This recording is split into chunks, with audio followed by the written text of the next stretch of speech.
Bom, pessoal, esse dia 30 de junho, quinta-feira aqui, mercado derretendo novamente, né? Já era uma queda até esperada, né? Se a gente for fazer as análises técnicas ali, a gente vai ver que possivelmente a gente teria uma queda, né? Mas não dessa forma e não tão rápido, né? Olhando aqui o CoinMarketCap, a gente percebe que todas as moedas estão em queda, né? O mercado cripto em geral está num dia de queda, com algumas quedas aqui já bem acentuadas, né? E olhando aqui para os gráficos, né, começando pelo Bitcoin, a gente percebe que foi nas últimas 4 horas, né, eu estou gravando esse vídeo às 8 horas da manhã, então a gente percebe que nas últimas 8 horas, né, as duas barrinhas aqui, que houve uma queda extremamente acentuada, né. Eu até estava comentando com os membros que eu realmente estava confiante em uma queda, né? Mas eu ainda estava esperando a formação aqui de um grande cabeça-ombro, tá? Inclusive ontem à noite, na última olhada do gráfico, eu dei uma olhadinha nessas barras aqui, né? São barras sem volume, então para mim ainda a gente estaria na iminência de fazer aqui um novo bumpzinho de alta para depois sim ter mais queda, rompendo este ombro, a gente viria testar aqui, né? Mas não foi o que aconteceu. O mercado à noite simplesmente desabou, né? O que já está até se tornando um certo padrão nos últimos tempos, o mercado asiático derrubar os preços da criptomoeda, né? Então, como a gente sabe, o mercado asiático ele começa, né, a operar um pouco mais cedo, por mais que o mercado cripto não feche, pela questão de fuso horário e tudo mais. Normalmente o pessoal ali da Ásia, né, começa a operar um pouco mais cedo. Então, simplesmente derrubar o preço. Então, quem seguiu o setup de swing trade nesta barrinha aqui já está com bom lucro, né? Pode deixar a operação rolando, já pode colocar o stopzinho aqui no break-even, né? Bem tranquilamente. Eu não peguei esta movimentação aqui exatamente porque eu estava esperando essa formação de oco, né? Ombro, cabeça, ombro gigante aqui no 4 horas, né? Então eu acabei não pegando esta movimentação aqui, né? O setup não falhou, mas quem falhou foi o trader, né? Mas paciência, vida que segue. Agora é hora, na verdade, de começar a pensar em outras estratégias de outros setups, né? Então eu vou estar focado em pegar operações de day trade dentro dessa movimentação aqui de baixa, tá? Seja um pullback, seja um short, né? Dependendo da configuração. Para isso eu normalmente utilizo o gráfico de 1 hora. Perceba que a gente já está com picos aqui de exaustão, tá? No gráfico de 1 hora. Aqui ó, é um pico de exaustão quase sem força. A gente refugou aqui a região dos 18.900, né? 19 mil dólares. E agora estamos com volume descendente, tá? Ainda está um pouco cedo. O mercado normalmente fica um pouquinho mais aquecido agora depois das 9 horas do horário de Brasília, então vamos esperar essa movimentação aqui, né? Eu não vou tomar nenhuma decisão. E a gente também já está bem afastado aqui da EMA 50 do gráfico de 1 hora, né? Quase 6%, o que para o gráfico de 1 hora não é tão normal assim, né? Normalmente a gente fica aqui, ó, afastado mais ou menos 2, 3%. Então, talvez não seja a melhor hora para a abertura de um short, né? Então é acompanhar aqui. Eu realmente acho que a gente vai fazer o reteste aqui neste fundo, tá? Pelo menos 18 mil. Acredito fortemente que a gente vai vir fazer esse teste, mas talvez a gente vai ter algumas movimentações aqui, né? Uns pullbacks de respiro, ou pelo menos de lateralização para o preço, né? Indicadores ideais para esse momento aqui, eu gosto de usar o RSI e o RSI estocástico, né? Veja que ambos estão me apontando aqui uma região de sobrevenda, né? Então apontando um long, tanto o RSI como o estocástico. Lembrando que o RSI, ele é primário, né? Mas a gente tem que cuidar um pouquinho essas zonas de pullback, porque ele pode simplesmente trabalhar aqui nesta região, né? Como eu até expliquei no vídeo do RSI, né? Não necessariamente a gente vai abrir short aqui na região de sobrecompra dele, tá? Então ficar um pouquinho atento. Mas o estocástico sim, né? O estocástico ele é um pouquinho mais rápido, né? Na verdade, bem mais rápido que o RSI normal. Então ele pode nos dar boas indicações aqui de término de movimentações de pullback. Então caso a gente veja aqui um pullbackzinho de alta, né? E o estocástico provavelmente vai nos apontar aqui na região de sobrecompra, nos dando entrada para short, né? Lembrando que neste momento o short ele é uma probabilidade muito maior de acerto do que o long, né? Eu não vou querer aqui operar contra a tendência, pelo menos não neste momento, né? Chegando aqui mais próximo da região de suporte, talvez seja uma boa abertura de long, mas neste momento aqui eu acredito que ainda esteja muito cedo. Lembrando que reversões normalmente acontecem primeiro no gráfico de 15 minutos, tá? Então a gente pode também passar como a gente está operando aqui esse day trade, né? Então a gente pode também observar o gráfico de 15 minutos para possíveis movimentações de pullback, tá? Veja que o 15 minutos também ele já está nos apontando aqui um short, né? O RSI um pouquinho mais frio. Então a gente pode dar uma olhada no gráfico de 15 minutos para uma confirmação no gráfico de 1 hora, tá?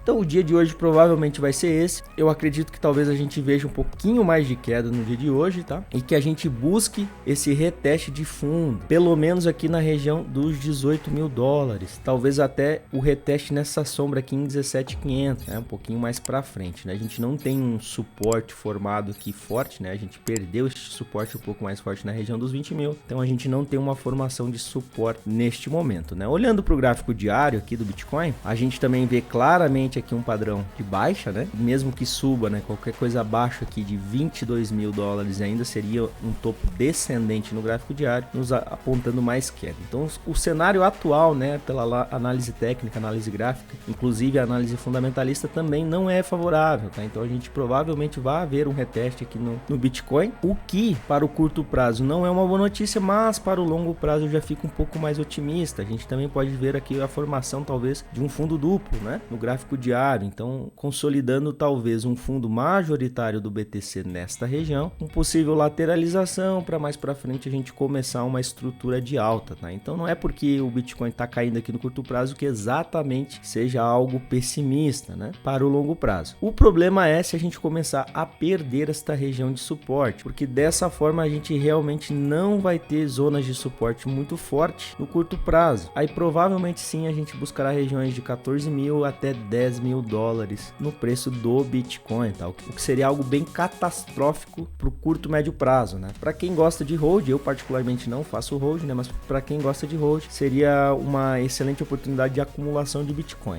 Então vamos aguardar. O gráfico semanal do BTC também rompeu a nossa inside bar, né? Então já não estamos mais no padrão de uma inside bar. Até então a gente estava formando. Essa aqui foi uma inside bar da barra passada, né? Até pelo tamanho da barra semanal.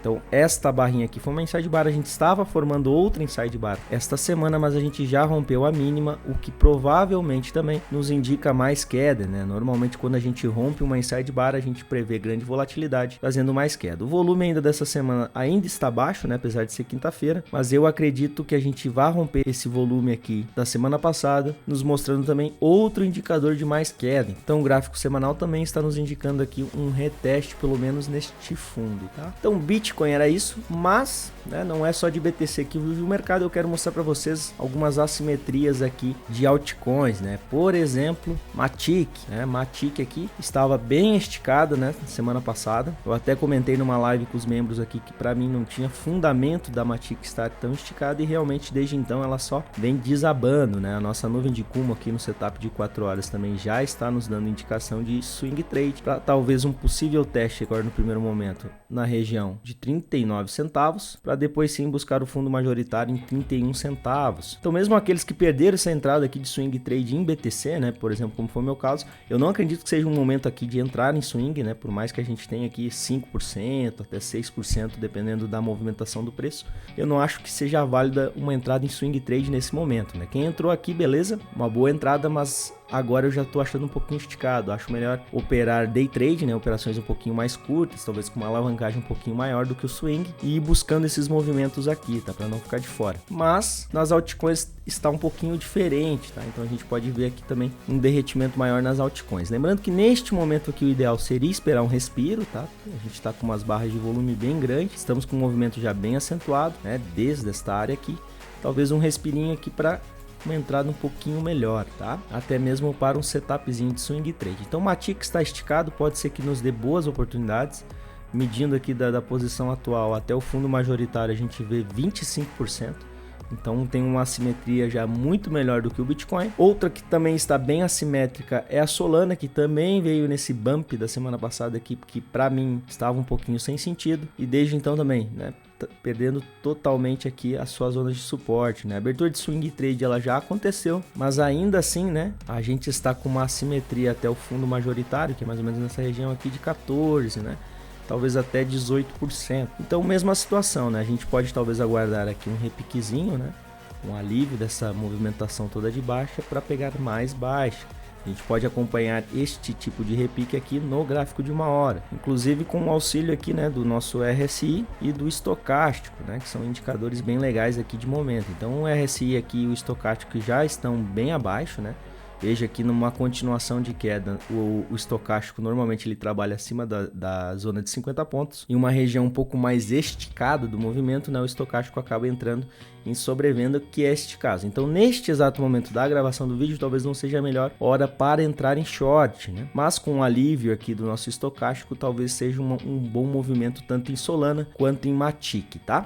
Então é acompanhar o mercado, não tente nesse momento operar contra a tendência, não tente realizar operações de tentar achar fundo, né? Eu vejo alguns iniciantes com erros graves, né? Ao chegar numa zona de suporte, começar a abrir long sem necessariamente ter uma confirmação de fundo, né? Lembrando que o suporte majoritário sempre será o zero, então toda queda ela pode ter mais quedas. E neste momento aqui não tem o porquê da gente começar a operar contra a tendência, né? Sendo que os gráficos estão em confluência para a queda, né? Tanto semanal como diário, 4 horas e 1 hora. A gente pode acompanhar alguns repiques, né? Ter a paciência de esperar essa movimentação de pullback, esse resfriamento da pressão vendedora, para aí sim a gente começar a entrar em shorts ou de swing trade, né, em algumas altcoins aqui com entradas em swing trade, ou então, por exemplo, no BTC, que a gente possa abrir algumas entradas de day trade. Então, nesse momento aqui, é ficar de olho, é aguardar, ter paciência e lucrar nessa queda. Se você gostou desse conteúdo, deixa o like. Se não é inscrito no canal, se inscreva. Me siga no Instagram, oghost_trader, e entre no canal exclusivo do Telegram para dicas e análises do mercado. Links na descrição. Estou deixando 2 vídeos na tela que irão lhe ajudar nas suas operações com criptomoedas. Vale a pena assistir. Isso é tudo, pessoal. Até o próximo vídeo.